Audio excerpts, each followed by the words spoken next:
There's nobody that's going to convince me that she got drunk and walked into a freezer and laid down and died.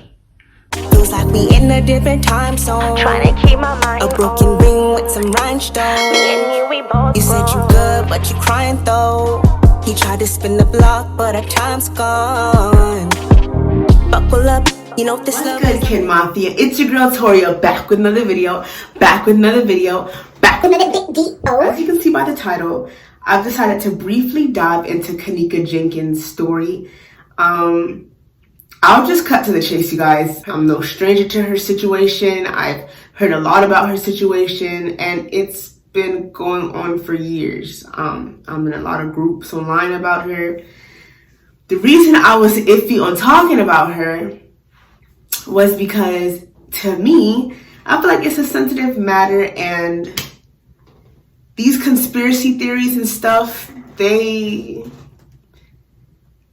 us, you know, they're just stories, or they're exactly what they sound like, conspiracy theories. But you know, there's an actual like family that these stories belong to. There's a family that misses them. There's a family that's hurting. So I just wanted to be sensitive, and I wanted to keep in mind her family. Her mom does still have a support group going on. It's just a lot of stuff that's still going on in 2023 about Kenneka Jenkins. Unfortunately, it's way too much hearsay. Friend did this, the friend did that. It's just so many names tossed into this salad. And it's information that I keep seeing being recycled. And you guys know how I feel about information that everybody already knows. I can't do anything with that. I feel like her untimely passing was simply swept under the rug and deemed an accident, when we all know that nobody gets drunk and just walks into a freezer by accident. I feel like the quote friends that she had in this situation were negligent. I cannot 100% say they all were in on it. Think about it like this. When you go out with your homegirls, or at least when I go out with my homegirls and we're all drinking, I'm clinging to my homegirls more for whatever reason. I'll be clinging to them more, just like they cling to me more. We go to the bathroom together. You feel me? Like, that's just how girls move. Unless you with unless you with one of those girls that's your friend but not really your friend. Like, within her friend group, there was a lot of jealousy and animosity. I'm looking at these videos as they circulate on these groups online. So much information I have. I don't want to call this tea, because this is nothing to just gossip about. This is someone's daughter. It's just tragic. What really pushed me to making this video, though, was the witness statement that came out in 2017. But nobody really spoke about it like that. And I'm wondering, are people just blatantly ignoring it, or does it serve no purpose? Why are so many people coming out with receipts, but no one's speaking up? Let me briefly read the statement to you guys, and maybe, you know, you'll see why I'm tripping up a little bit. There's just so many gaps that were purposely put in her story so that whoever did this vicious crime obviously wouldn't get caught. There's nobody that's going to convince me that she got drunk and walked into a freezer and laid down and died. There's nobody that's going to convince me that freezers do not have emergency latches, so when the door shuts and you're on the inside, you can pull the emergency latch to get out. There's nobody that's going to convince me that you go to a party with your friends, not only your friends, but your main girlfriend group. Like, I know how I am with my homegirls. If we go out to a party, to a club, we go everywhere together. Being drunk doesn't determine how close we are. We're just that close. If I go to the bathroom, we're all going to the bathroom. I don't know why, but it's just like that. If they have to go to the bathroom, hey, come with me to the bathroom. Okay, sure. And I'll go with them to the bathroom. That's how most females move. Not all of them, not everybody, but to go to a party and then to not leave with my best friend that I went with, there's just nobody that can convince me of such. I'm not pointing blame right now, but there's so much of Kenneka Jenkins' story that I'm about to open up. It's like a can of worms. It's a can of worms, and some people are going to be in their feelings. I'm just going to try my best to be as respectful to her family as I can. I wanted to search the legitimacy of it, so I typed in the case number and did some research. I initially saw this on Facebook. Take a look, you guys. I want you guys to really read the form. I'm going to put it up on the screen. I want you to read it, and I need opinions in the comment. I need opinions and feedback. I want to know if you guys want me to actually talk about this. I want to know if you guys care to hear me talk about this and just care to hear my opinion, because I think it's so relevant. There's still groups going around. There's still said search parties trying to get answers, because everybody knows she didn't just get drunk or take a medication and walk into a freezer and lay down. The evidence shows abrasions to her foot. Her hair looks disheveled.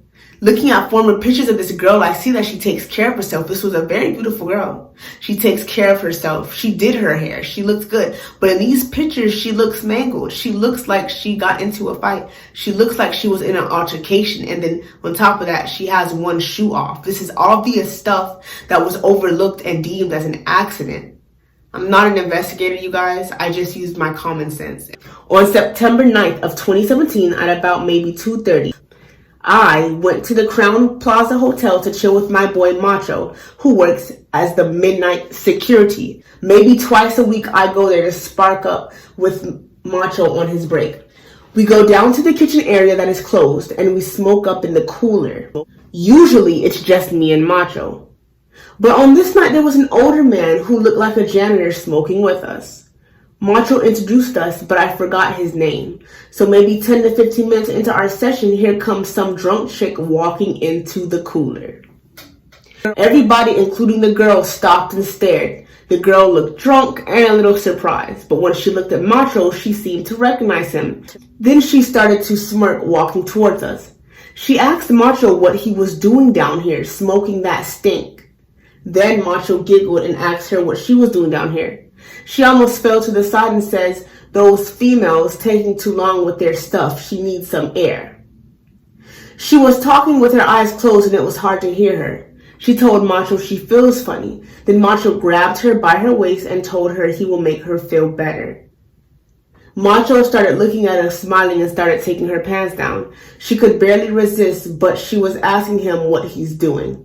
Macho started sex from behind and her body was limp with no energy. And soon, me and the other guy went. I felt stupid. Macho went to go again, but started getting crazy and bit her titty.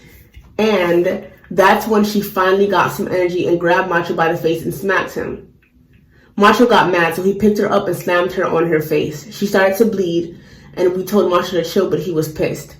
He put the bag over her head, and she was on the floor fighting.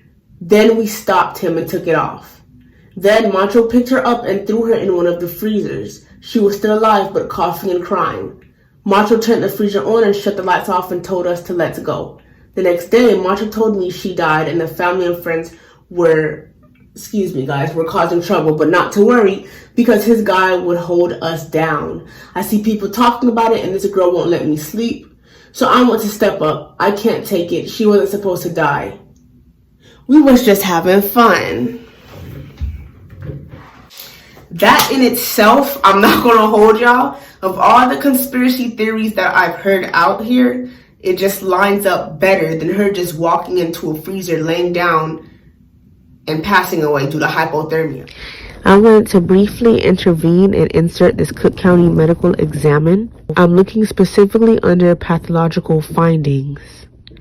And number 4, I wanted to know what specific injuries she could have had. If they're saying all she did was walk into a freezer and lay down, then what injuries could there possibly be? Looks like they found some, which obviously means she did not walk into the freezer and lay down. They found superficial blunt force injuries. I want you guys to read A, abrasion of lateral right ankle. B, contusion of posterior lateral right leg. Then there's number 4, towards the bottom, cerebral edema, non-specific. That's the one that stood out to me, because if you Google that, cerebral edema is swelling of the brain, which makes sense because in the statement, she was slammed on her head. I also want to take note in this medical examine that it shows, per investigation, The walk-in dual compartment cooler and freezer unit was operational, although not currently in use by the hotel. So if it's not in use, how is it cold? How did she freeze to death unless it was turned on? Then they also say both doors of the cooler and freezer had external handles that must be pulled to open. And both doors were equipped with a circular functional internal door opening mechanism. There was nothing in the freezer. The freezer was not in use. That's why it was empty. So the only way that freezer was going to get cold is if someone turned it on. And the only reason someone's not going to open the door and allow themselves out is if they're physically unable to. There was just so much that was so obvious and apparent that she did not just walk into a freezer and lay down because she was that inebriated. It's insulting. It's insulting to the family. It's insulting to her genuine friends who know that that's not what happened. But it's something that gets swept under the rug way too long. To this statement, it was a, quote, security guard, which would make sense because they'd have access to the cameras. They'd have access to where the security screens are. They'd have access to the footage. They would know how to rid of something like this. Again, you guys, I'm not a detective. I just came across this and it rubbed me the whole wrong way and nobody's talking about it. I don't know who did it. I'm just going based off of what I've been coming across online.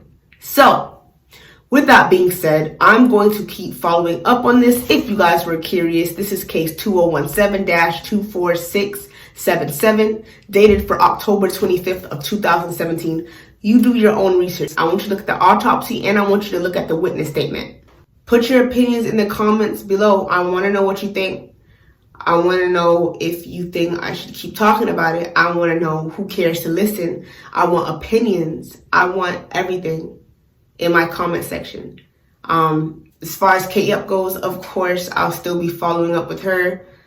Her